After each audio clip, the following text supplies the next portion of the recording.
ശിവാനന്ദാശ്രമം പാലക്കാട് പ്രസിദ്ധീകരിച്ച സ്വാമി ജ്ഞാനാനന്ദ സരസ്വതി തിരുവടികൾ എഴുതിയ രാമായണ തത്വം. ഉത്തരകാണ്ഡം. ഭരദ്വാജ മഹർഷി വിശ്രവസിന്റെ യോഗ്യതകളെ കണ്ട് തൻ്റെ പുത്രിയെ അദ്ദേഹത്തിന് വിവാഹം കഴിച്ചു കൊടുത്തു. വിശ്രവസിന് ഭരദ്വാജപുത്രിയിൽ ഒരു പുത്രനുണ്ടായി. അദ്ദേഹമാണ് ധനാധിപതിയായ വൈശ്രവണൻ. ചെറുപ്പത്തിൽ തന്നെ അച്ഛൻ്റെ നിർദ്ദേശപ്രകാരം വൈശ്രവണൻ കഠിനമായ തപസ് ചെയ്ത് ബ്രഹ്മദേവനെ സാക്ഷാത്കരിച്ച് അനേകം വരങ്ങളെയും പുഷ്പക വിമാനത്തെയും വാങ്ങി. ധനാധിപത്യവും മറ്റ് സിദ്ധികളുമെല്ലാം ബ്രഹ്മദേവൻ കൊടുത്തതാണ്. അത് കാരണത്താൽ വൈശ്രവണൻ യൗവനമെത്തിയപ്പോഴേക്ക് വളരെ യോഗ്യനും പരമസിദ്ധനുമായി തീർന്നു. തൻ്റെ പുത്രന്റെ ഉയർച്ചയിൽ വിശ്രവസ് വളരെ സന്തോഷിക്കുകയും അനുമോദിക്കുകയും ചെയ്തു. അനന്തരം വിഷ്ണു ഭയത്താൽ രാക്ഷസന്മാര് ഉപേക്ഷിച്ചു പോയതും സമുദ്രമധ്യത്തിലുള്ളതും ആരുടെയും ബാധയില്ലാത്തതുമായ ലങ്കാരാജ്യത്തെ വൈശ്രവണൻ തൻ്റെ താമസ സ്ഥലമാക്കി തീർത്തു. വിശ്വകർമാവിനെ കൊണ്ട് അവിടെ വലിയ രാജധാനിയും കോട്ടയും നഗരവും മറ്റും പണികഴിപ്പിച്ചു. തൻ്റെ പരിവാരങ്ങളോടുകൂടി വൈശ്രവണൻ അവിടെ താമസം ഉറപ്പിച്ചു.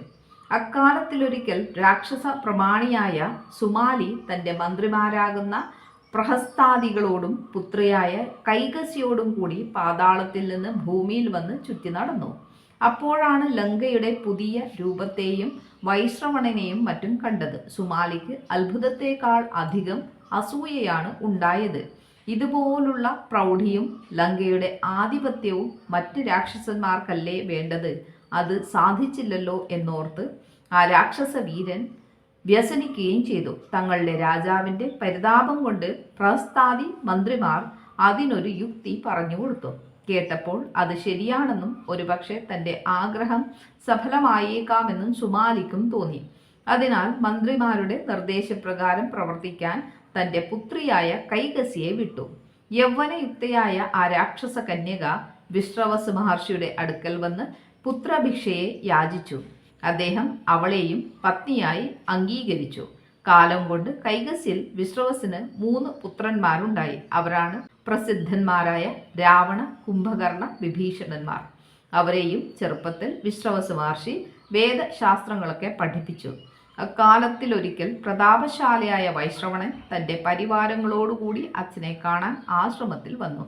അപ്പോൾ കൈകസി തൻ്റെ പുത്രന്മാരെ വിളിച്ച്, വൈശ്രവണൻ അവരുടെ ജ്യേഷ്ഠനാണെന്നും നിങ്ങൾ അതുപോലെ യോഗ്യന്മാരാവുന്നില്ലല്ലോ എന്നും പറഞ്ഞ് വൈശ്രവണനെയും അദ്ദേഹത്തിൻ്റെ പുഷ്പക വിമാനാദി പ്രൗഢികളെയും കാണിച്ചു കൊടുത്ത് വ്യസനിച്ചു. അമ്മയുടെ വ്യസനത്തെയും ജ്യേഷ്ഠനായ വൈശ്രവണന്റെ പ്രഭാവത്തെയും കണ്ട രാക്ഷസ ബാലന്മാർ അപ്പോൾ തന്നെ വൈശ്രവണനേക്കാൾ വലിയവരാവുമെന്നും അതിനാൽ അമ്മ വ്യസനിക്കരുതെന്നും പറഞ്ഞ് സമാധാനിപ്പിച്ചു. വൈശ്രവണൻ തിരിച്ചു പോയ ശേഷം രാവണാദികൾ അച്ഛൻ്റെ അനുവാദവും അനുഗ്രഹവും വാങ്ങി അപ്പോൾ തന്നെ ബ്രഹ്മദേവനെ തപസ് ചെയ്ത് സാക്ഷാത്കരിക്കാനായി ഗോകർണത്തേക്ക് പുറപ്പെട്ടു. കഠിനങ്ങളായ തപോനിഷ്ഠകളെ കൊണ്ടും സാഹസങ്ങളായ ചര്യകളെ കൊണ്ടും കാലം കൊണ്ട് സന്തുഷ്ടനായ ബ്രഹ്മദേവൻ അവരുടെ പുരോഭാഗത്തിങ്കൽ ആവിർഭവിച്ചു. രാവണാദി 3 രാക്ഷസന്മാരെയും സമാധിയിൽ നിന്നുണർത്തി അഭീഷ്ടങ്ങളായ വരങ്ങളെ കൊടുത്ത് അനുഗ്രഹിച്ചു. തപസ്സുകൊണ്ടും ദേവദർശനം കൊണ്ടും അഭീഷ്ട വരദാനം കൊണ്ടും ശക്തനും മത്തനുമായ ദശാനനൻ തനിക്ക് താമസിക്കാൻ തക്കതായ സ്ഥലം അന്വേഷിക്കാൻ തുടങ്ങി. രാക്ഷസന്മാരുടേതായ ലങ്കാരാജ്യം അക്കാലത്ത് വൈശ്രവണൻ തൻ്റേതാക്കി അനുഭവിച്ചു വരികയായിരുന്നുവല്ലോ. ധനപതിയുടെ ആവാസം കൊണ്ട് ലങ്ക മറ്റൊരു സ്വർഗം പോലെയായിട്ടുണ്ട്. അതിനെ തന്നെ വീണ്ടെടുക്കണമെന്ന് കരുതി വൈശ്രവണൻ ജ്യേഷ്ഠനാണെങ്കിലും രാജകീയ ധർമ്മത്തെ പുരസ്കരിച്ച് രാവണൻ സൈന്യങ്ങളോടുകൂടി വൈശ്രവണനോട് യുദ്ധത്തിന് പുറപ്പെട്ടു. ദേവബുദ്ധിയും സദ്ധർമ്മ പാരായണത്വവുമുള്ള വൈശ്രവണൻ രാക്ഷസനായ ദശാനനോട് യുദ്ധത്തിനൊരുങ്ങാതെ ലങ്കാരാജ്യം വിട്ട് ഓടിപ്പോയി. ധനപതിയുടെ പുഷ്പക വിമാനം പോലും കൊണ്ടുപോകാൻ സമ്മതിക്കാതെ രാവണൻ തട്ടിപ്പറിച്ചെടുത്തു. പാതാളത്തിൽ നിന്ന് രാക്ഷസന്മാരെ വരുത്തി ലങ്കയിൽ കുടിയിരുത്തി. പണ്ടത്തെ പോലെ തന്നെ ലങ്കാരാജ്യം രാക്ഷസന്മാരുടെ കേന്ദ്രവും ആസ്ഥാനവുമാക്കി തീർക്കുകയും ചെയ്തു. വൈശ്രവണനാകട്ടെ ശ്രീ കൈലാസത്തിൽ വന്ന് ശ്രീ പരമേശ്വരനെ ആശ്രയിച്ച് സേവിച്ച് കഴിഞ്ഞുകൂടാൻ തുടങ്ങി. ഭഗവതാജ്ഞപ്രകാരം കൈലാസ സാനുവിലുള്ള അളകാപുരി ധനപതിയുടെ ആവാസ സ്ഥാനവുമായി. എല്ലാ ഗന്ധർവന്മാരോടും കൂടി ഭഗവത് ആരാധനയും ചെയ്തുകൊണ്ട് അളകാപുരിയിൽ വൈശ്രവണൻ സുഖമായി അധിവസിച്ചു വരികയും ചെയ്തു. രാവണാദി 3 രാക്ഷസന്മാരും വിവാഹിതന്മാരായി. മയനെന്ന അസുരൻ തൻ്റെ പുത്രിയായ മണ്ഡോദരിയെ രാവണന് വിവാഹം കഴിച്ചു കൊടുത്തു. അതിൽ മേഘനാഥൻ എന്ന പ്രഭാവശാലിയായ പുത്രനുണ്ടായി. കാലം കൊണ്ട് രാവണൻ സകല ലോകങ്ങളെയും ആക്രമിച്ച് കീഴൊതുക്കാൻ തുടങ്ങി. പരാക്രമം കൊണ്ട് ത്രൈലോക്യത്തിൽ മുഴുവൻ രാവണൻ അറിയപ്പെട്ടു. കൈലാസ പർവ്വതത്തെ പോലും ഒരിക്കൽ ബലിഷ്ഠങ്ങളായ കൈകളെ കൊണ്ട് കുത്തി പറിച്ചെടുത്ത് അമ്മാനമാടി. അധികാരത്തെ കണ്ട് നന്ദികേശൻ രാവണനെ ശപിച്ചു.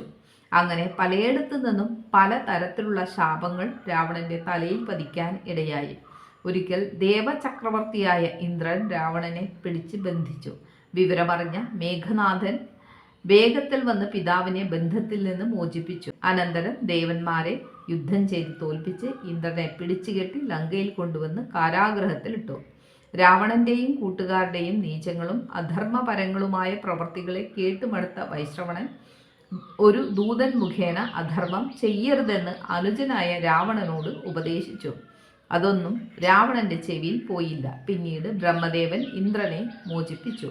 പിന്നെയും അനേകം പരാക്രമങ്ങൾ കാണിച്ചു രാവണൻ.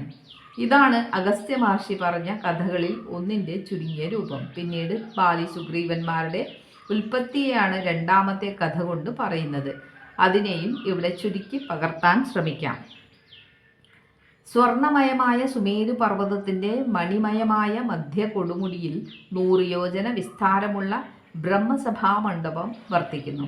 സൃഷ്ടികർത്താവായ ബ്രഹ്മദേവൻ അവിടെ തന്നെ പരിവാരങ്ങളോടുകൂടി സൃഷ്ടി വ്യാപാരത്തെ നടത്തിക്കൊണ്ടിരിക്കുന്നു. ദേവന്മാരും ഉപദേവന്മാരും ഋഷികളും അവിടെ ചെന്ന് പലപ്പോഴും ബ്രഹ്മദേവനെ സേവിച്ചു വരുന്നു. ഒരു ദിവസം പ്രസ്തുത സഭാമണ്ഡപത്തിൽ ബ്രഹ്മദേവൻ ഏകാഗിയായി സമാധിസ്ഥനായി ഇരുന്നു. സമാധ്യവസ്ഥയിൽ നിന്ന് നിവൃത്തനായപ്പോൾ കണ്ണുകളിൽ നിന്ന് ധാരാളം സന്തോഷാശ്രുക്കൾ നിർഗളിക്കാൻ ഇടയായി. ബ്രഹ്മദേവൻ അശ്രുജലത്തെ തൻ്റെ കയ്യിലെടുത്ത് എന്തോ സങ്കല്പിച്ച് പുറത്തേക്ക് എറിഞ്ഞു. പെട്ടെന്ന് അതിൽ നിന്ന് ബലിഷ്ഠനായൊരു വാനരൻ ഉണ്ടായി.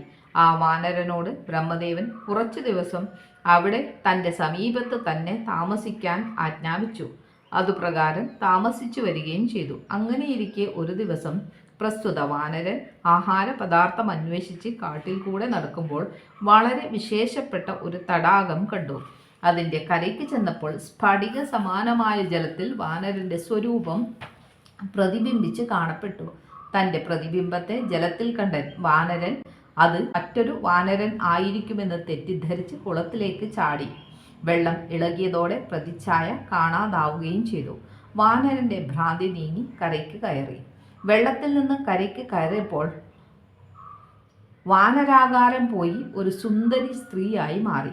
സ്ത്രീയായി മാറിയ വാനരൻ ആശ്ചര്യപ്പെടുകയും ലജ്ജിക്കുകയും ചെയ്തു. മറ്റുള്ളവരുടെ മുമ്പിൽ പോവാൻ ലജ്ജ തോന്നി ആ തടാക കരയിൽ തന്നെ വിജനമായ മരച്ചുവട്ടിൽ താമസിക്കാൻ തീർച്ചപ്പെടുത്തി. ആ സമയത്ത് ദേവചക്രവർത്തിയായ ഇന്ദ്രൻ ബ്രഹ്മദേവനെ വണങ്ങി മടങ്ങിപ്പോവുകയായിരുന്നു. ആകാശത്തിൽ നിന്ന് താഴേക്ക് നോക്കിയപ്പോൾ കോമളാംഗിയായ പ്രസ്തുത സ്ത്രീയെ കാണാനും വികാര പരവശനായി തീരാനും ഇടയായി. ഇന്ദ്രന്റെ വീര്യം താഴെ പതിച്ചു. അതൊരു വാനരനായി തീർന്നു. അതാണ് ബാലി. ആദിത്യനും ഇതുപോലെ സംഭവിച്ചു. ആദിത്യ വീര്യത്തിൽ നിന്ന് ഒരു വാനരനുണ്ടായി. അതാണ് സുഗ്രീവൻ. സുഗ്രീവന്റെ സഹായത്തിന് ഹനുമാൻ എന്ന വാനരനെ മാർത്താണ്ഡ ദേവൻ തന്നെ അയച്ചു കൊടുത്തു. അങ്ങനെ 2 വാനര പുത്രന്മാരോടുകൂടിയ പ്രസ്തുത സ്ത്രീ ഒരു ദിവസം ഉറങ്ങി എഴുന്നേറ്റപ്പോൾ വീണ്ടും പണ്ടത്തെ പോലെ വാനരനായി തന്നെ ദർശിച്ചു. ആശ്ചര്യപരവശനായി പുത്രന്മാരോടുകൂടി ബ്രഹ്മദേവനെ പോയി വണങ്ങി നടന്ന വർത്തമാനങ്ങൾ എല്ലാം അറിയിച്ചു.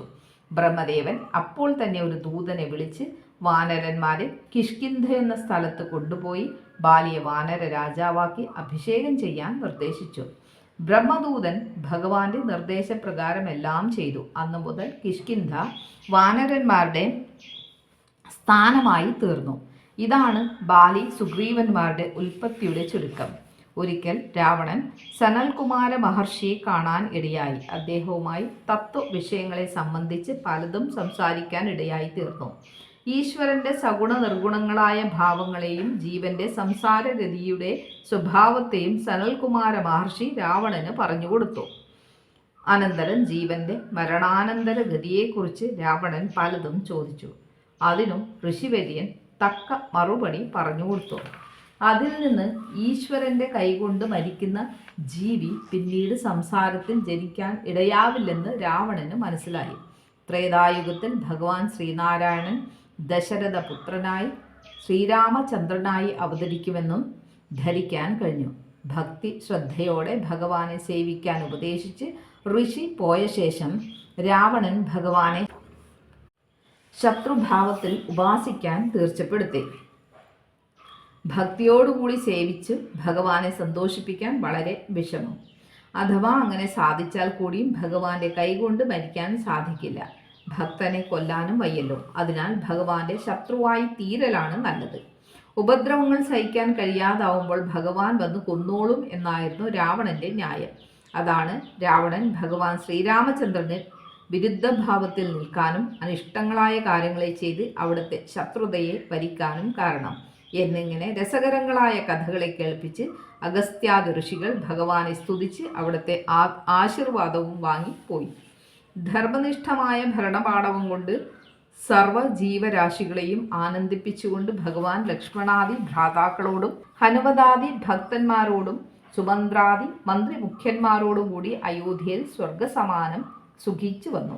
അങ്ങനെ വളരെ കൊല്ലങ്ങൾ കഴിഞ്ഞു. ഒരു ദിവസം സാക്ഷാൽ ലക്ഷ്മി ദേവിയാകുന്ന സീതാദേവി ഭഗവാനെ ശുശ്രൂഷിച്ചു കൊണ്ടിരിക്കുമ്പോൾ ദേവന്മാരുടെ അപേക്ഷയെ അറിയിച്ചു. അതായത് വളരെ കാലമായി ഭഗവാൻ വൈകുണ്ഠലോകത്തെ വിട്ട് ഭൂമിയിലേക്ക് വന്നിട്ട് ഇവിടുത്തെ ആവശ്യങ്ങളും മിക്കവാറും അവസാനിച്ചു കഴിഞ്ഞിരിക്കുന്നു. അതുകൊണ്ട് ഇനി താമസിക്കാതെ വൈകുണ്ഠത്തിലേക്ക് തന്നെ മടങ്ങി വരണമെന്ന്. അത് കേട്ട് ശ്രീരാമചന്ദ്രൻ അല്പനേരം ആലോചനാമഗ്നനായിരുന്ന ശേഷം ദേവിയോട് പറഞ്ഞു, കാര്യമെല്ലാം എനിക്ക് ബോധ്യമായിരിക്കുന്നു. ഞാനും അതിനെ തന്നെ ആലോചിച്ചു കൊണ്ടിരിക്കുകയാണ്. അധികം താമസിയാതെ എല്ലാം ശരിപ്പെടും എന്ന്. അനന്തരം മേലിൽ ചെയ്യേണ്ട ചില കാര്യങ്ങളെ സീതാദേവിയെ പറഞ്ഞ് ബോധ്യപ്പെടുത്തി. വീണ്ടും കുറേ ദിവസം സുഖമായി കഴിഞ്ഞു വന്നു. അങ്ങനെയിരിക്കെ ഒരു ദിവസം വിജയൻ എന്ന ചാരൻ രാജ്യകാര്യങ്ങളെ അറിയിക്കാൻ വേണ്ടി ഭഗവാന്റെ സന്നിധിയിൽ വന്നു. പലയിടത്ത് നടക്കുന്ന പല കാര്യങ്ങളെയും വിജയൻ ഭഗവാനെ അറിയിച്ചു. അനിഷ്ടങ്ങളായ വല്ല കാര്യങ്ങളുമുണ്ടെങ്കിൽ അത് പറയണമെന്ന് ഭഗവാൻ നിർബന്ധിച്ചപ്പോൾ സീതാദേവിയെ സംബന്ധിച്ച് ജനങ്ങൾ പറഞ്ഞു പരത്തുന്ന അപവാദത്തെയും പറഞ്ഞു. മന്ത്രിമാരോടും മറ്റ് വേണ്ടപ്പെട്ടവരോടും ഭഗവാൻ അതിനെക്കുറിച്ച് ആലോചിച്ച് അങ്ങനെ പറയുന്നതിൽ ന്യായ വൈരുദ്ധ്യമില്ലെന്നും പറഞ്ഞു. എന്നാൽ സീതയെ ഉപേക്ഷിക്കണമെന്ന് ഭഗവാൻ തീർച്ചപ്പെടുത്തുകയും ചെയ്തു. അപ്പോൾ തന്നെ ലക്ഷ്മണനെ വിളിച്ച് സീതാദേവിയെ വാൽമീകി മഹർഷിയുടെ ആശ്രമ പരിസരത്തിൽ കൊണ്ടുപോയി വിട്ടുവരാൻ കൽപ്പനയായി. അതുപ്രകാരം പിറ്റേന്ന് പ്രഭാതത്തിൽ ലക്ഷ്മണൻ ഗർഭിണിയായിരുന്ന ജാനകീദേവിയെ കാട്ടിൽ വാൽമീകിയാശ്രമത്തിന്റെ പരിസരത്തിൽ വിട്ടുപോരുകയും ചെയ്തു. അനന്തരം ലക്ഷ്മണനോടും പരിജനങ്ങളോടും കൂടി പിന്നെയും കുറേ കാലം ഭഗവാൻ രാജ്യഭാരത്തെ നിർവഹിച്ചുകൊണ്ട് അയോധ്യയിൽ താമസിച്ചു വന്നു. അക്കാലത്തിൽ ഒരിക്കലാണ് ലക്ഷ്മണന് ആത്മജ്ഞാനത്തെ ഉപദേശിച്ചത്. രാമഗീത എന്ന പേരിൽ അറിയപ്പെടുന്ന ഏറ്റവും സുന്ദരമായൊരു വേദാന്ത പ്രകരണമാണ് ലക്ഷ്മണോപദേശം.